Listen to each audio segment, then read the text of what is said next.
What are rare earth minerals and why China's grip has nations racing for alternatives? Explain it. In June 2025, rare earth minerals became a flashpoint in US-China relations once again. In early April, China suspended export licenses for several key rare earth elements, including neodymium and dysprosium, citing national security and environmental concerns. These minerals are critical to technologies ranging from electric vehicle motors to advanced missile systems. The move drew sharp condemnation from US President Donald Trump, who labeled it a strategic weaponization of essential materials. Following weeks of negotiations, China in June agreed to temporarily resume exports to the United States under a 6-month licensing arrangement. This move reminded the world just how reliant major economies are on China for these seemingly obscure but critically important elements. That a handful of elements could hold such sway over global supply chains has sparked renewed attention on rare earths. Nanan rare earth elements REs, also commonly referred to as rare earth minerals REMs in industry contexts, comprise a group of 17 chemically similar metals, the 15 lanthanides on the periodic table, along with scandium and yttrium. Despite the misleading name, these elements are not especially rare in nature. What makes them rare is the difficulty of finding them in concentrations high enough for economical extraction, and the complexity of separating them from each other. Their value lies in their unique physical and chemical properties, such as high magnetic strength, conductivity, and luminescence, which make them indispensable in a wide range of modern technologies. Without REs, the world would struggle to manufacture smartphones, power clean energy solutions, or advanced military technologies. Nanan rare earths are embedded deep in our modern lives. They are essential for technologies ranging from the mundane to the cutting edge. Smartphones and flat-screen TVs rely on europium and terbium for color and brightness. Wind turbines and electric vehicles use neodymium and dysprosium in their permanent magnets. Military-grade night vision, radar systems, and precision-guided munitions all depend on rare earths to function reliably. Even in medicine, these elements are crucial. Magnetic resonance imaging (MRI) machines use gadolinium, and various REs help in producing contrast agents and laser surgery equipment. Their versatility across industries has earned them the label of industrial vitamin C in small amounts but critical for end product performance. Nanan although rare earths are scattered across the planet, few countries have succeeded in harnessing them at scale. China dominates the landscape, particularly with the Bayan Obo mine in Inner Mongolia, which is the largest rare earth deposit globally. Australia, through Lynas Rare Earths, has emerged as a significant non-China producer. The United States is home to the Mountain Pass mine in California, which has seen a revival in recent years, though it still depends on China for refining. India, meanwhile, holds considerable untapped reserves, especially in monazite sands found along the coastal regions of Odisha, Andhra Pradesh, Kerala, and Tamil Nadu. Other countries with potential include Brazil, Vietnam, Russia, and Canada, but infrastructure and policy limitations have held back their development. Nanan China's dominance in rare earths isn't due to geology alone, it's the result of long-term strategic planning. Over the decades, China built a vertically integrated industry encompassing everything, from mining and refining to magnet manufacturing. By offering low costs and lax environmental regulations, it pushed competitors out of the market. In addition to subsidizing its domestic industry, China cornered the market by acquiring processing rights abroad and investing in foreign mines. Today, it controls about 85 to 90% of global rare earth refining capacity. And when geopolitical tensions rise, Beijing does not hesitate to flex its mineral muscles, halting exports to Japan in 2010, and imposing restrictions on the US in 2025, as recent examples. Nanan Ukraine, too, has become a focal point in rare earth geopolitics.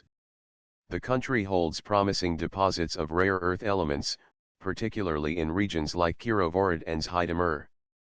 Though these reserves remain largely undeveloped due to the ongoing war, they have caught the attention of the United States for one major reason: the minerals could provide a long-term hedge against dependence on China. In early 2025, U.S. President Donald Trump proposed linking continued military and financial aid to long-term access to these mineral reserves.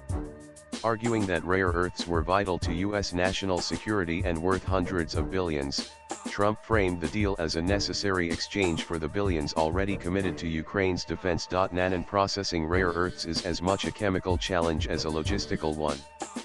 These elements are often found mixed together, requiring sophisticated techniques to separate and purify them.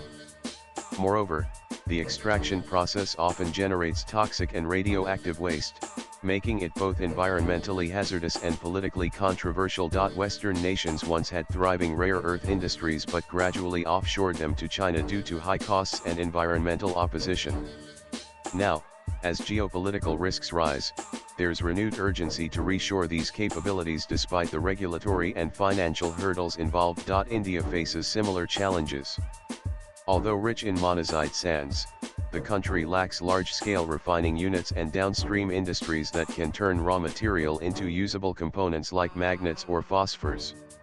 Most of its output is processed abroad or remains untapped. Nanan the COVID-19 pandemic, the Russia-Ukraine war, and China's export restrictions in April 2025 on key rare earth elements have collectively underscored the vulnerability of global supply chains, bringing rare earths into sharper strategic focus.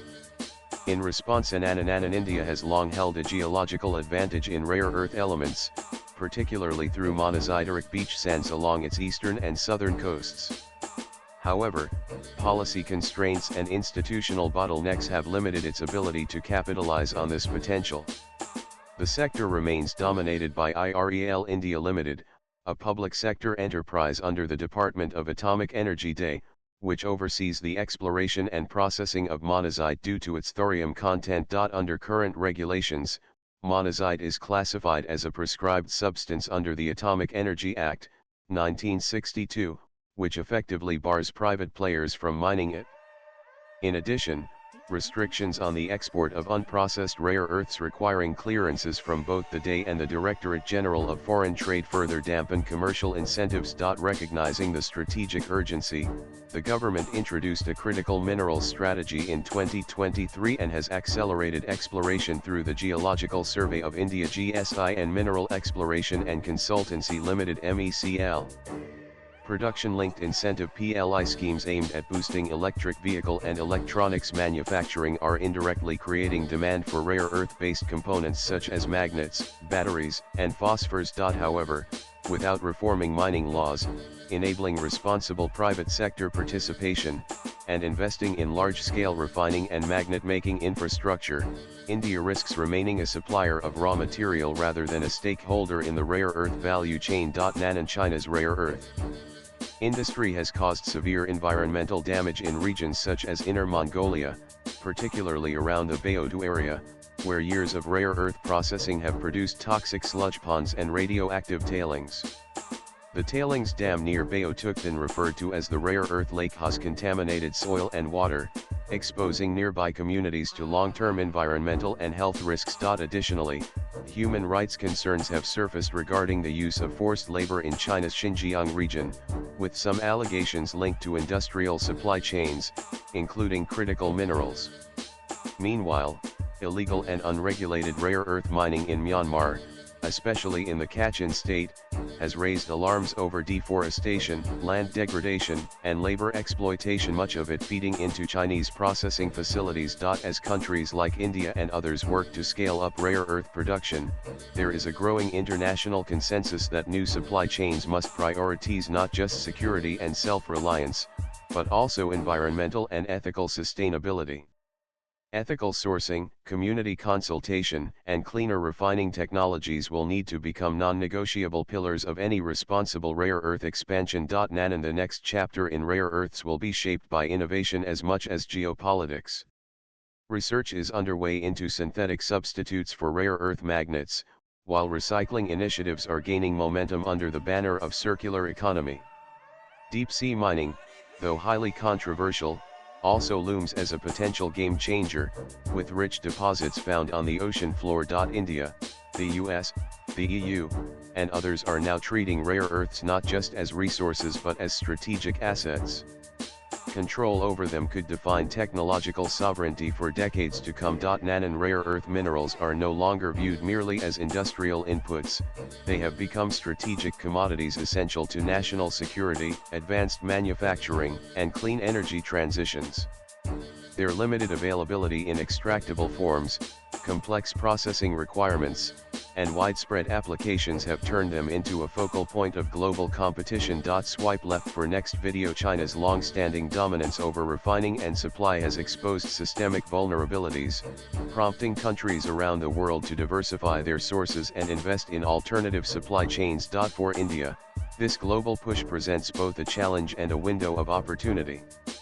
With policy reforms, enhanced investment, and greater international cooperation, India could position itself as a meaningful player in the rare earth ecosystem. However, bridging the gap between potential and preparedness will require focused, time-bound efforts. Latest blogs.